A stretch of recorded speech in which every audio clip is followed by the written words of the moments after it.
Hello friends, welcome back to our channel Sonia's kitchen. ഇന്ന് ഞാൻ ഉണ്ടാക്കാനായിട്ട് പോകുന്നത് ഇടിയിറച്ചിയാണ്. ഇടിയിറച്ചി കഴിച്ചിട്ടുള്ളവർക്കൊക്കെ ആണെങ്കിൽ അറിയുള്ളൂ അതെന്താണെന്നുള്ളത്. നല്ല ഫ്രഷ് ബീഫ് ഉണക്കിയെടുത്ത് ഉണ്ടാക്കുന്നതിനെയാണ് നമ്മൾ ഇടിയിറച്ചി എന്ന് പറയുന്നത്.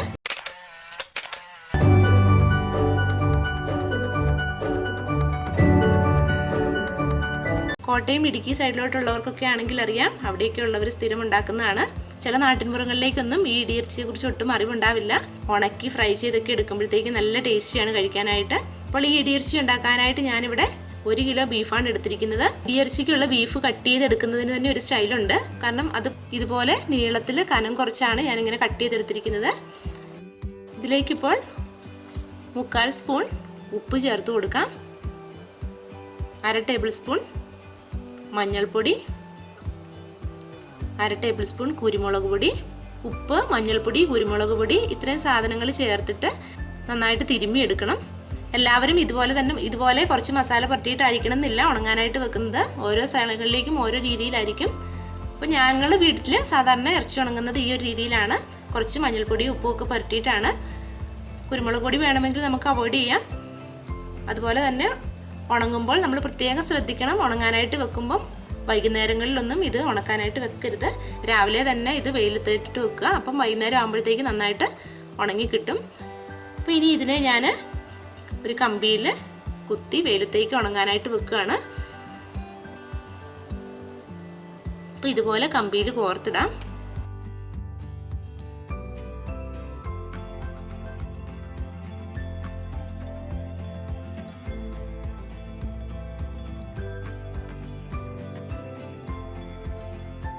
ഞാൻ ഈ ബീഫെല്ലാം ഇതുപോലെ കമ്പിയിൽ കോർത്തെടുത്തിട്ടുണ്ട്.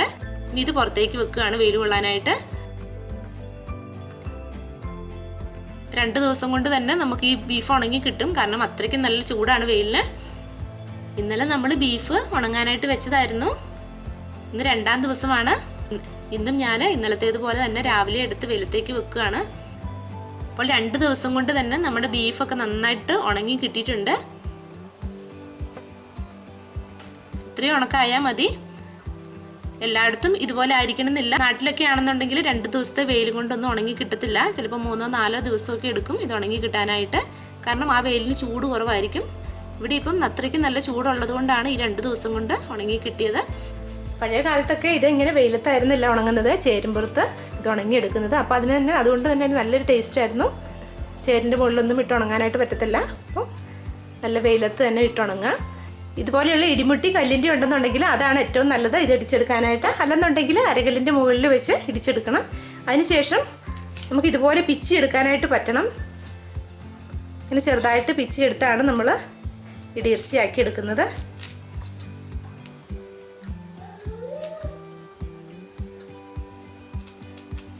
നെയ്യും അതുപോലെ എല്ലും ഒക്കെ ഇല്ലാത്ത ഇറച്ചി നോക്കി വേണം എടുക്കാനായിട്ട്.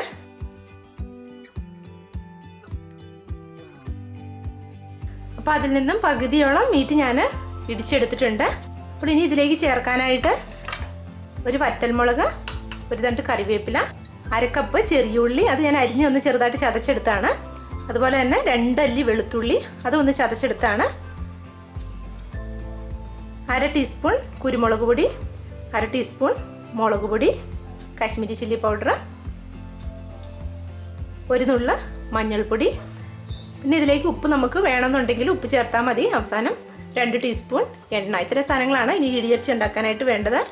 ആദ്യമേ ഈ ചെറിയ ഉള്ളിയൊക്കെ ഒന്ന് വഴറ്റാനായിട്ട് തുടങ്ങാം. അപ്പോൾ ഈ പാനിലേക്ക് ഞാൻ 2 ടീസ്പൂൺ വെളിച്ചെണ്ണ ഒഴിച്ച് കൊടുത്തിട്ടുണ്ട്. ഇതിലേക്ക് ഈ വറ്റൽമുളകും കറിവേപ്പിലയും കൂടി ചേർത്ത് കൊടുക്കാം. ഇങ്ങനെ ഇറച്ചി ഉണക്കി വെച്ചാൽ ഇത് വർഷങ്ങളോളം കേടുകൂടാതിരിക്കും. ഒരു ഭരണിയിലോ അങ്ങനെ അല്ലെങ്കിൽ വലിയ കവറിലോ കെട്ടി പുറത്ത് തന്നെ വെച്ചാൽ മതിയാകും. സാധാരണ ഇത് കഴിക്കാത്തവരാണെങ്കിൽ വിചാരിക്കും ഇത് മെനക്കെട്ട പണിയല്ലേ എന്ന്. പക്ഷേ നമ്മൾ ഇതിനു വേണ്ടി കുറച്ച് സമയം കളഞ്ഞാലും ആ സാധാരണ നമ്മൾ ഫ്രഷ് ബീഫ് കഴിക്കുന്ന ആ ഒരു ടേസ്റ്റ് അല്ല ഇതിന്. ടോട്ടലി വേറൊരു ടേസ്റ്റാണ്. ഒത്തിരി നല്ലതാണ് കഴിക്കാനും.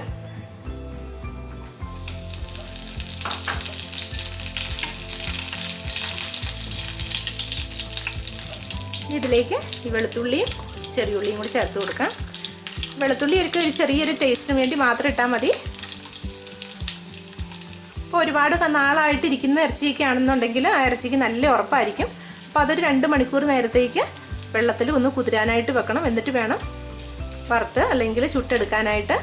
അപ്പം ഇതുപോലെ എണ്ണയിൽ വറുക്കാതെ തന്നെ നമുക്ക് അടുപ്പിലൊക്കെ തീ കത്തിക്കുന്നതാണെന്നുണ്ടെങ്കിൽ ആ തീയിൽ തന്നെ ചുട്ടെടുക്കാനും പറ്റും. എങ്കിലും അതിന് നല്ല ടേസ്റ്റാണ്. ഇതുകൂടി ചേർത്ത് കൊടുക്കാം.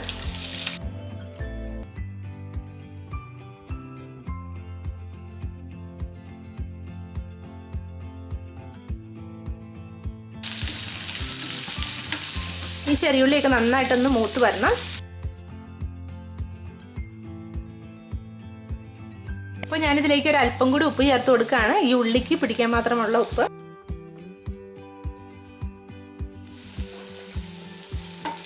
ഈ ഉള്ളിയൊക്കെ വഴന്ന് വന്നിട്ടുണ്ട്. ഇതൊക്കെ ചെറിയൊരു ബ്രൗൺ കളർ ആയി തുടങ്ങി. ഇനി ഇതിലേക്ക് ഈ മുളക് പൊടി, കുരുമുളക് പൊടി, മഞ്ഞൾപ്പൊടി ഇത് 3 കൂടി ചേർത്ത് കൊടുക്കാം. അപ്പോൾ മുളക് പൊടിയുടെ അളവെന്ന് പറയുന്നത് നമ്മൾ എടുക്കുന്ന മീറ്റിൻ്റെ അളവിനനുസരിച്ച് വേണം കൂടുതലോ കുറവോ എടുക്കാനായിട്ട്. നന്നായിട്ടൊന്ന് ചൂടായി കഴിയുമ്പോൾ ഈ മസാലകളൊക്കെ ചേർത്ത് ഇതിപ്പോൾ ചൂടായിട്ടുണ്ട്. ഇതിലേക്ക് 1 ടീസ്പൂണും കൂടി എണ്ണ ഒഴിച്ച് കൊടുക്കുകയാണ്.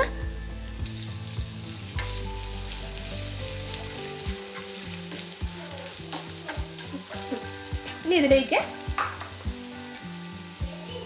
ഈ നമ്മൾ ഇടിച്ചെടുത്തിരിക്കുന്ന ഇറച്ചി ഇതിലേക്ക് ചേർത്ത് കൊടുക്കാം.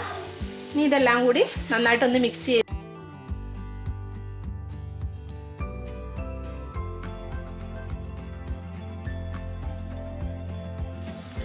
ഇതൊരു 3 മിനിറ്റ് നേരത്തേക്ക് ഒന്ന് മൂടി വെച്ച് കൊടുക്കാം. ആ 3 മിനിറ്റ് നേരം കൊണ്ട് തന്നെ ഇതൊക്കെ നന്നായിട്ട് ഒന്നും കൂടെ കുക്കായി ഒന്നുകൂടി നന്നായിട്ട് ഫ്രൈ ആയി വന്നോളൂ. മസാലയൊക്കെ പിടിച്ച് ഒന്നുകൂടി ഫ്രൈ ആയി വരും. ഇപ്പോൾ ഒരു 5 മിനിറ്റ് ആയിട്ട് ഞാനിത് മൂടി വെച്ചിരിക്കുകയായിരുന്നു. നമ്മുടെ ഇടിയിറച്ചി ഇവിടെ റെഡി ആയിട്ടുണ്ട്. അപ്പോൾ എനിക്ക് ആ ഇടിച്ചെടുക്കാനുള്ള ഒരു സൗകര്യക്കുറവ് കൊണ്ടാണ് ഇത് ഇച്ചിരി വലിയ പീസായിട്ട് ഞാനിങ്ങനെ ഇട്ടിരിക്കുന്നത്. അല്ലാതെ നമുക്ക് അരകല്ലൊക്കെ വീട്ടിലുണ്ടെന്നുണ്ടെങ്കിൽ അല്ലെങ്കിൽ കല്ലിൻ്റെ ഇടിമുട്ടി ഉണ്ടെന്നുണ്ടെങ്കിൽ വളരെ നല്ല പൊടിയായിട്ട് തന്നെ ഇത് നമുക്ക് ഇടിച്ചെടുക്കാനായിട്ട് പറ്റും. എന്തായാലും നല്ല പിടിവിട്ട ടേസ്റ്റാണ് ഇതിന്. ഇത് ഞാനിപ്പോൾ സെർവിങ് പ്ലേറ്റിലേക്ക് മാറ്റുകയാണ്. അപ്പോൾ ഈ ഇടിയിറച്ചിയുടെ റെസിപ്പി നിങ്ങൾക്ക് എല്ലാവർക്കും ഇഷ്ടമായിട്ടുണ്ടല്ലോ അല്ലേ? നിങ്ങൾക്ക് ഇഷ്ടമായിട്ടുണ്ടെങ്കിൽ ലൈക്ക് ചെയ്യാനും ഷെയർ ചെയ്യാനും കമൻറ്റുകൾ അറിയിക്കാനും മറക്കരുത്. നിങ്ങൾ ഇതുവരെ ഇങ്ങനെ ഇടിയിറച്ചി ഉണ്ടാക്കിയിട്ടില്ലെന്നുണ്ടെങ്കിൽ തീർച്ചയായും ഒന്ന് ട്രൈ ചെയ്ത് നോക്കണം. എന്നിട്ട് നിങ്ങളുടെ അഭിപ്രായങ്ങൾ കമൻറ്റ് ബോക്സിൽ എഴുതി അറിയിക്കണം. Thank you for watching.